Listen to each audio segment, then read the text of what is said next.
The dispute between Michael the archangel and Satan over the body of Moses.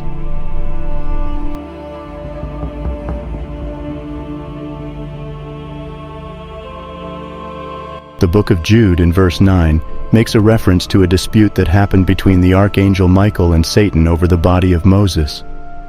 Although the text does not provide much detail, we can speculate that this disagreement might have been related to Moses' death and burial.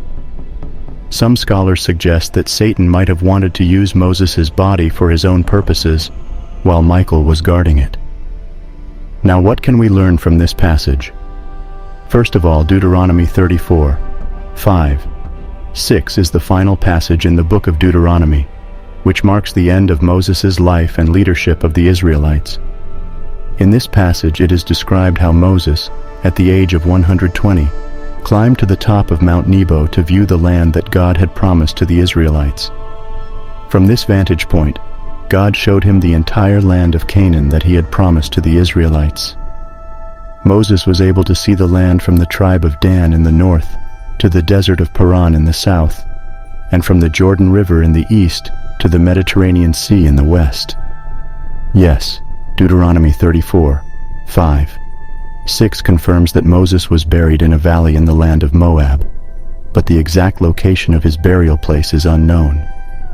We can see that there is a spiritual battle going on between good and evil forces. Even after Moses' death, his body was still a matter of contention between these two opposing forces. This reminds us that we are not just physical beings living in a material world, but we also have a spiritual dimension to our existence.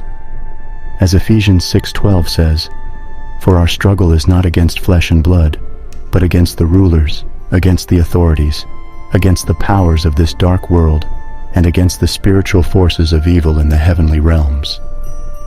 Secondly, we can see that Michael, as an archangel, was entrusted with the responsibility of protecting Moses' body. This shows us that God has a hierarchy of spiritual beings who are assigned different tasks and responsibilities. We also see that Michael did not take matters into his own hands, but relied on the power of God to rebuke Satan. This shows us that we too can rely on God's power to overcome any spiritual attacks that may come our way. Thirdly, we can see that even though Moses was a great leader and servant of God, he was not exempt from the attacks of the enemy. In fact, the devil was still trying to lay claim to him even after his death. This reminds us that no matter how great our spiritual walk is, we still need to be vigilant and guard ourselves against the schemes of the devil. In conclusion, the dispute over Moses' body between Michael and Satan reminds us that there is a spiritual battle going on around us, and we need to be aware of it. We can rely on God's power to protect us and defeat any spiritual attacks that may come our way. We also need to be vigilant and guard ourselves against the enemy's schemes, no matter how great our spiritual walk is. May we always remember that our ultimate victory is in Christ, who has already won the battle for us. Thanks for watching. Please consider subscribing and sharing with your loved ones.